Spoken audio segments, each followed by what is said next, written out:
Let's get this going. Hi, everybody. Great to be here today, and big thanks to the organizers and Olivier for giving me the chance to be here and talk about how my company and our partners use modern tech and AI to make the built world safer.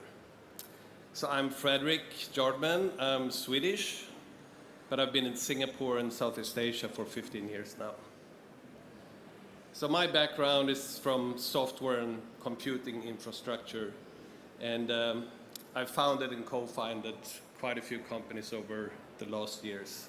And I kind of dropped into this business bit out of chance and just found it really interesting, so I decided to give it a go.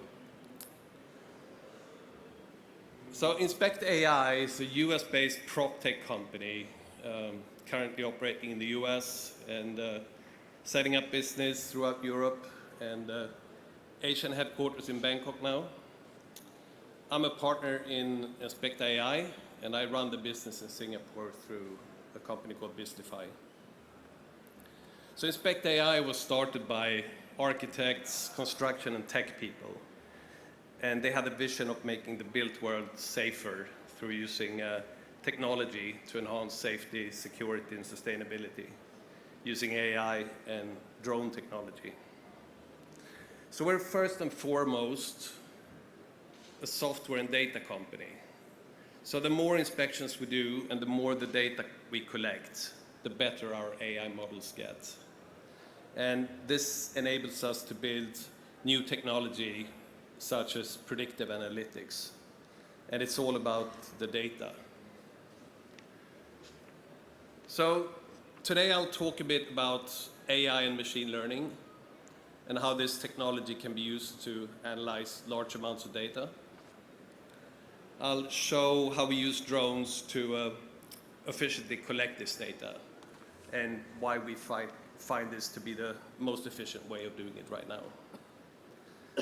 I'll run through some high-res images and thermal inspection images and show 3D models that we built to visualize and make massive amounts of data a bit more easily digestible.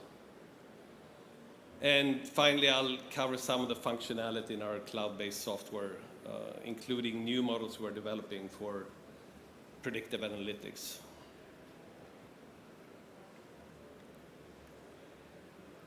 So I'm sure most of you have heard about all the terms and the tech stuff, but I still want to just spend a minute talking about the tech behind this. So artificial intelligence, or AI, is just an umbrella term for different strategies and techniques that we make to use machines more human-like, right? So the goal of an AI system is to have a machine complete a complex human task efficiently. And such tasks may involve pattern learning, problem solving, and pattern recognition.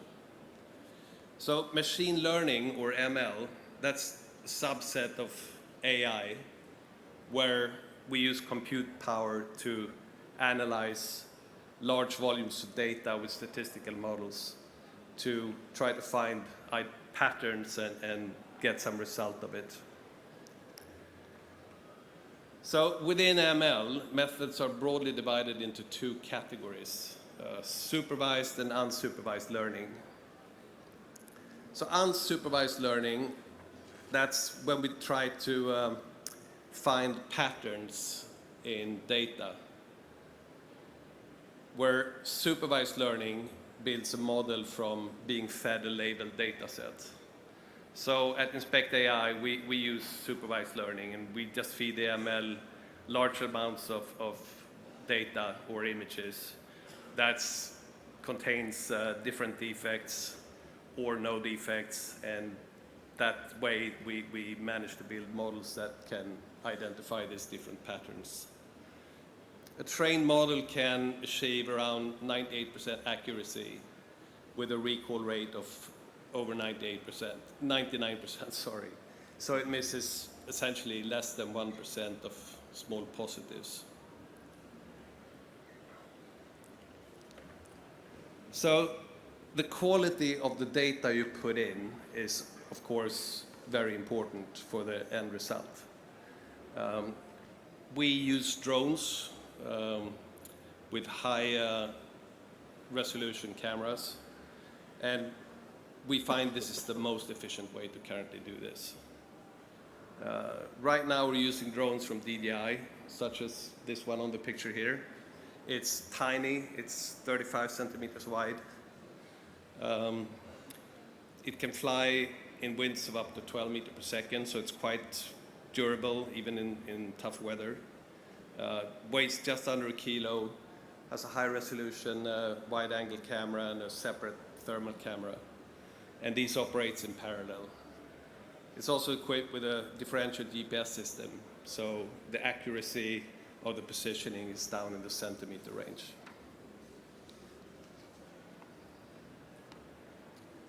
So a common question is around privacy, this being a major concern not only in Singapore but pretty much anywhere. So our software has built-in functionality to protect integrity of people that are accidentally caught on images during data collection. So recognizable features through windows or faces and stuff is automatically blurred from images, as you can see on these images here.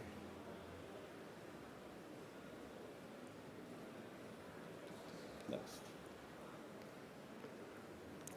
So before an inspection started, we create flight plans, and we get any permits we need.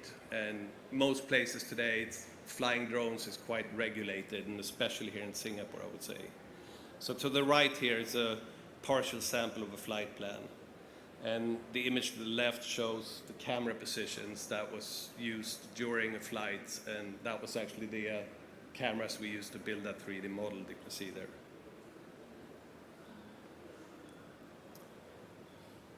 So when we do an inspection, we fly the drone at quite a low speed, about 2 meters per second.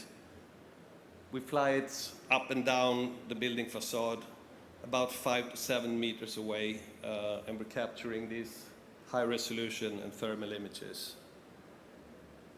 We call this the inspection pass. So a common misconception is that we use video and we record the building. But resolution of video is not sufficient, and it's also hard to process. So during the inspection pass, we also capture a set of thermal images using the thermal camera on the drone. So these thermal images can reveal defects that you can't see with the eye, like energy and water leaks. So in addition to the inspection pass, we also fly a pass a bit further away from the building, around 50 to 25 meters away. And we're capturing a set of images that we use to build a 3D model. The inspection images are then connected to this 3D model using the modeler software. And this helps us visualize defects. And the model is also used to calculate the location and size of the defects. On this building you can see here, that was roughly 15,000 images used to build this model. So the images contain metadata that are automatically recorded by the drone. So we can tell the drone location when the image was taken, but it doesn't actually tell us the location of where the captured surface is. So the 3D modeler arranges all the images were taken using the location data and start matching them up, building the model. And then we apply all the inspection images to the model, and that way we can calculate the size and location of anything we can see on the images as we have the building as a reference.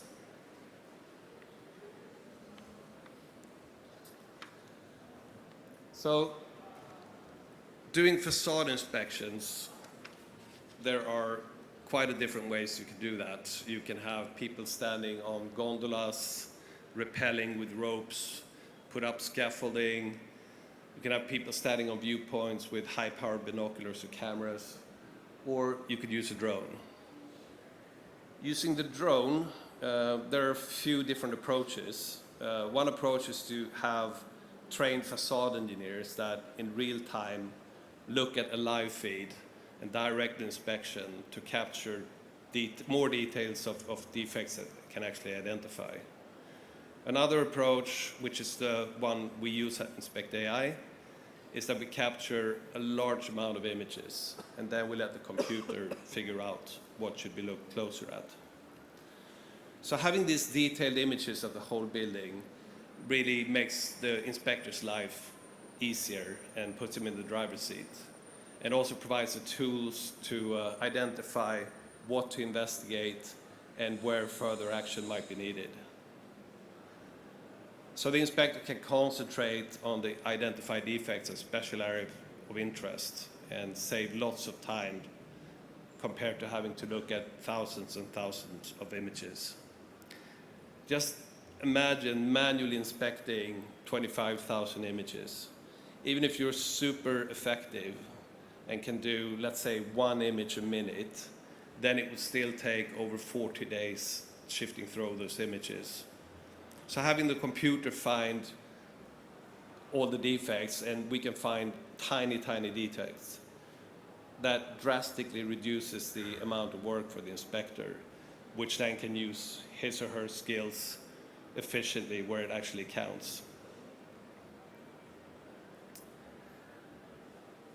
Using the 3D model in our system also provides a documented visual proof that the whole building has been covered as per the Singapore PFI regime.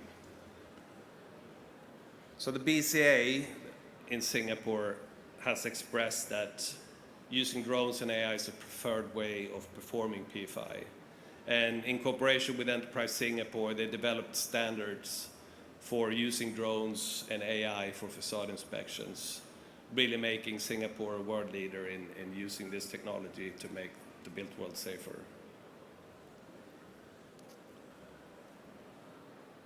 So after an inspection, we make the result of the inspection available in our inspection portal. But first we analyze the results and verify it using engineers, building engineers that we have on staff. So defect type and sizes are automatically categorized by the software. Severity is pre-selected by the engineers before the report is made available. System users can also create labels and attach a set of labels to defects, and that can later be used for grouping purposes and selecting different sets for reports, etc. So a report in our system is based on a selection of defects that could be defined by category, severity, label, location, or something else. So you can export a report to a PDF document.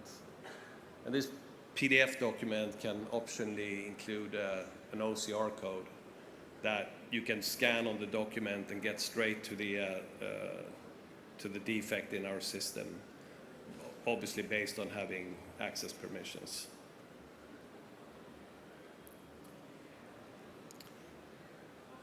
We also have an optional contractor repair module, and this lets building managers or owners create subset of defects that can be sent out to contractors for costing. So the contractor gets access only to the defects that we've selected for the set, and they can cost them separately directly in the system, so you can get a costing for doing a run of repairs. Once a repair job is started, the contractor will report back in the system on a per defect level, upload images of the finished repair, etc., so you can follow on what's going on. And while we're on the subject of repairs, we have a lot of examples, or several examples at least, where we've helped customers of ours save lots of money by finding defects before warranties have expired, on new buildings as well as after recent repairs. So the title of this speech was Predictive, right? So we're really excited about some new features that we're releasing that allows side-by-side comparison between different inspections. So doing these regular reoccurring inspections build a documented timeline for the building that allows tracking of defects over time, as you can see in this slide here. This is really a precursor, something that's needed to develop predictive models. And these predictive models will be able to calculate how defects will develop over time and can assist in budgeting future maintenance. Once we have this model, it's going to be possible to apply them on a point in time, on a snapshot. But they will definitely perform better once you have comparison data to work on. Okay, so I hope I've managed to show you how AI and machine learning can revolutionize processing of large amounts of data and how the drone could be an efficient tool for collecting this data. Also hope I've given you an idea of some of the features that we have on our software and how that can make everybody's job easier and more efficient. And finally, got you a bit excited about how this development of predictive analytics can change how we work in the future. So I'll be around here later today. Please come and see me if you want to exchange contact details or ask questions. We're open for all sort of business opportunities and have different options for working with all kinds of different partners. Thanks so much.